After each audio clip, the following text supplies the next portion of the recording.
አብረሽ እኔ እኮ ምን ላርግ አንተ ሰውዬ ግን ምን አለ መኪናው ስነዳ ከፍቅር ጋር ስተኛ ምንም ነገር አላውቅም ማለት እንዴው ከመቼ ወዲህ ነው ግን ራሱን የሳተ ሰው መኪና ሲነዳ አይተን የምናውቀው? ከዛ ውጭ ደግሞ ሩታ አንቺ ያቀነባበርሽው ሴራ ነው ያንቺ ሴራ ነው ይሄ ሁሉ ነገር። ስለዚህ እውነቱን ተናገሪ፣ አንቺ ነሽ ወይ እንደዚህ ያረግሽው? ታዲያ ሩታ ፈረንጁን እንዲቀርጽ ላከችው እንበል፣ ግን ደግሞ አልጋ ላይ ስትተኛ እንደዛ ስትሰማትም ሩታ አንተ ውስጥ ሆና ሳማት እያለች ነው። ወይኔ የማይመስል ውሸት አትዋሹ፣ የማይመስል ውሸት ለምን እንደምትዋሹ አይዶ ነው ብቻ። እና እኔ አይቼም ሰምቼም አላቅም። የሆነ ሰው መኪና ነዳ ነበረ ግን ራሴን ስቼ አላቅም መኪና ስነዳ ሁሉ አላስታውስም ሲል ለመጀመሪያ ጊዜ ሰማውና ነጭ ውሸት ነው አብርሽ የዋሸን ማለት ነው። ሌላው ደግሞ እነ ፍቅርን በቃ እውነቱን ማወጣበት መንገድ አግኝቻለሁ። የሆነ ፍንጭ እንኳን አገኙ፣ ምንም ያገኘው ፍንጭ የለም። አብርሽ ዝም ብለ ገልጭጭሃል፣ ስምሃል። ስለዚህ አሁን አብርሽና ሄርሜላ አብርሽ ያው ዛሬ ሄድና ሄርሜላን ይቅርታ እኔ ምንም አላስታውስም ነበረ ምናም ብሎ ያባብላታል። መቼም እሷ ከብት ናት፣ እሺ ብላ ትቀበለዋለች ማለት ነው። አብርሽን ምንም ጣጣ የለባትም እሷ አብርሽ የፈለገ ነገር ቢያደርግ ታምናለች ሳይሆን ራሷን ተሸውዳለች። በቃ እሱ ተሳስቶ ነው፣ አዎ ተሸውዶ ነው፣ እንደዚህ አርገው ነው ምናምን ይላል። ስለዚህ አብርሽ አሁን ላይ ፍቅር ላይ የሆነ ነገር ማድረግ ያሰበ ይመስለኛል። ወይ ፍቅርን ወይ ያግቷታል፣ ወይ ያስፈራሯታል፣ ወይ ይዝቱባታል። የሆነ ነገር አድርገው ፍቅርን እውነት ተናገሪ ምናምን ብለው የውሸት እንድታምን ሊያረጓት ይችላሉ። ስለዚህ ፍቅር መጠንቀቅ አለብሽ። እኔ ግን የተረዳሁት ነገር ምን እንደው ታውቃላችሁ፣ አብርሽ ልክ እነ ሩታ እንደሚሉት እውነትም ከካሜራ ጀርባ ሌላ ሰው ነው፣ ከካሜራ ፊት ደግሞ ሌላ ሰው ነው። ምክንያቱም እንደዛ ባይሆን ኑሮ ይሄ ከጀርባ ያለው ነገር ሌላ ነው። ራሱ ደውሎ ምናምን ጠርቶ ከዛ በኋላ አላስታውስም የሆነ ነገር አድርገውኝ ነው። እስከ መቼ ነው አንተ ማታስታውሰው? ሁሉ ነገር ስታደርግ በዚህ አይነት እኮ አብራ ስትተኛም ሁሌ ሩታ ጋም ስትሆን አታስታውስም፣ ፍቅርም ጋር ስትሆን አታስታውስም። በዚህ ሁኔታ አእምሮ ህመምተኛ ነው። ጤነኛ ስላልሆንክ የሆነ ሕክምና ያስፈልግሃል።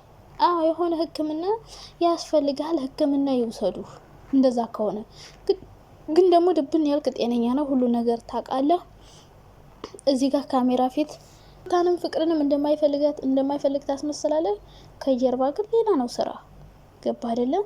ስለዚህ አብርሽ ነጭ ውሸት አትዋሽ። ሁሉንም ነገር ታስታውሳለህ፣ ድብን አድርገህ ማለት ነው። ፍቅርንም ስጠራት ደውለህ ሁሉን ነገር ታስታውሳለህ። ግን አንተ አሁን እዚህ ጋር ስለተነቃብህ ከካሜራ ጀርባ ያለው ነገር እና ሩታ ውሸታቸውን ነው የምትለው ነገር። ሩታ እኮ ፊት ይሰጠኛል፣ ያወራኛል፣ አብረን እንኖራለን ይለኛል ስትል ሰው አያምናትም ነበር። አንተም ውሸታም ስለምትል ማለት ነው። ስለዚህ እንደዛ ስለሆነ አንተ ደግሞ ይሄ ነገር ስለወጣበት ትክክለኛው ማንነትህ ራሴን አላቅም። አብረሽ ድብን ያለ ውሸት ነው አሸ። ምክንያቱም ከካሜራ ጀርባ እውነትም እነ ፍቅርንም ሆነ ሩታን በቃ ሄርሜላን መፈልጋት ለስራ ነው፣ ለዩቲዩብ ብዬ ነው፣ አልፈልጋትም እያለ እነሱን ያባብላቸዋል። በተለይ ሩታን ይሸውዳታል። ልጃችን አብረን እናሳድጋለን ምናምን እያለ አሁን ፍቅር አብረሽን አትፈልገውም።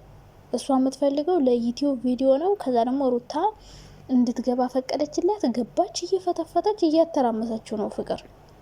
ስለዚህ ፍቅር ይመቻት። ሄርሜላም ስለ ክብር ልታወሪም አትችይም። አብርሽ ደግሞ ዳኒ መቼም አሽቃባጭ ነው ሲፈጥረው።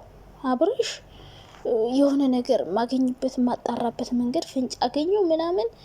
አይ እንደው አታዋርደኝ። የምር አብርሽማ በአደባባይ ነው የተዋረደው ማለት ነው።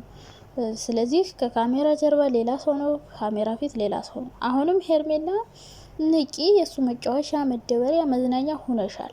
ከነቃሽ ራሽን አድኝ። መንቃት ካልፈለግሽ ደግሞ ሁሌ የእሱ መጫወቻ መደበሪያ ከሆንሽ ደግሞ እሺ ብለሽ አሁንም ከተቀበልሽው ስንት ጊዜ ነው አልፈልግሽም ያለሽ? ፍቅር እኮ እውነቷ ነው። ስንት ጊዜ አልፈልግሽም ብሏት ያውቃል። ከህይወቴ ውጭ ብሏት ያውቃል። ግን ደግሞ ወይ ከሩታ ወይ ከፍቅር ጋር ሲጣላ ሩታ አልፈልግም ስትለው አንቺ ጋር ነው መጥቶ የሚሸሽገው። በቃ አንቺ የእሱ መሸሸጊያ ባጣ ቆይ ነሽ። እንደፈለገ ሄዶ ይመጣል። አሁንም ቢሆን ከአንቺ ጋር ነኝ የትም አልሄድኩም ምናምን ብሎ ምን ብሎ ያስተባብል? አሁን ቪዲዮ እየቆየ ነው እንዳይባል የቆየ አይደለም፣ ኤአይ ነው እንዳይል ኤአይ አይደለም። ስለዚህ ምንም ብሎ ማስተባበል ስላልቻለ ያለው አማራጭ ራሴን አላውቅም ነው። ግን ራሱን ሳያውቅ እስከ መቼ ነው ሁሌ ከሴት ጋር የሚተኘው ነው? ሴት ስታይ እንደው በቃ ራስክን አታውቅም። ስሜትን መቆጣጠር ሁሉ አችልም አብረሽ ማለት ነው። እኔ ተረዳሁት እንደዛ ነው። ስለዚህ በዚህ ልክ እኛ ጅል አይደለንም።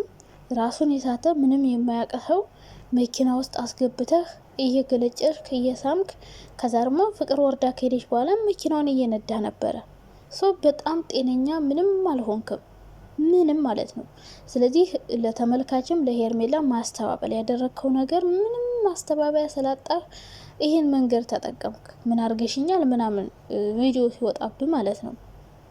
ምንም ማስተባበል አያስፈልግም። በቃ ካሜራ ጀርባ እውነትም ሌላ ሰው ነው። ብዙ ሴቶችን ታበላሻለህ እና ሄርሜላ ንቂ፣ እውነት ህይወትሽን አድኝ። እንደ እህት ስመክርሽ ግን ልጅቷ አትሰማም፣ ደነዝ ናት። የበታችነት ስሜት አለባት።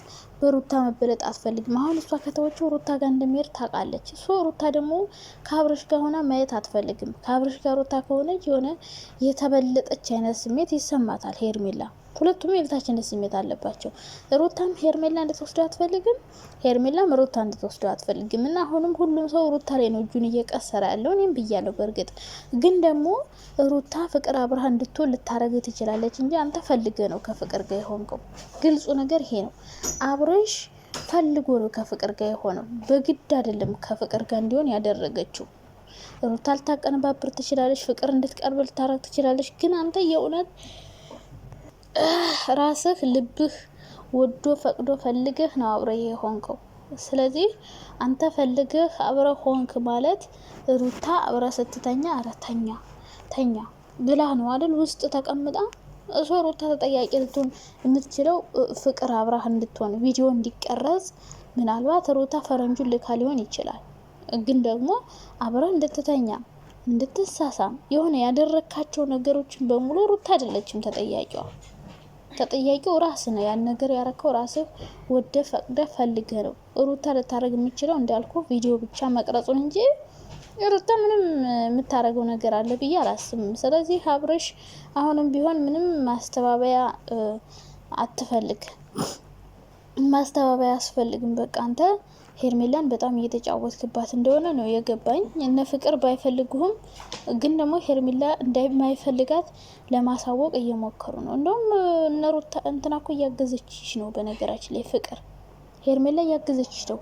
የአብርሽ ትክክለኛ ማንነቱ እንዲወጣ እያረገች ነው። ደግሞ ወጥቷል፣ አይተሻልም። አላምንም አልሽ እንጂ አንቺ ድንጋይ ራስ ሆነሽ ማለት ነው። ራስሽን እየሸወርሽ ዘላለምሽን ትኖሪያለሽ።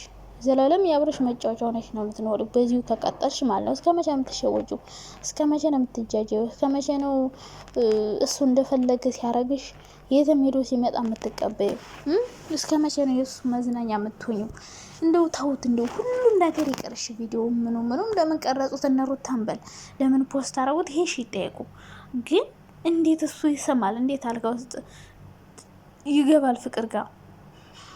ከዛ መጀመሪያ ቀን ተሳስቶ ነው ወይ ደግሞ የሆነ ነገር ሆኖ ነው ጠጥተ ነው ፕሮግራም ስለነበረ። ሁለተኛ ቀን መኝታ ክፍል ጸጉሯን ከተሰራች በኋላ መታ ያገኛት። ስለዚህ አብርሽ ከካሜራ ጀርባ እውነትም ሌላ ሰው ነው ማለት ነው።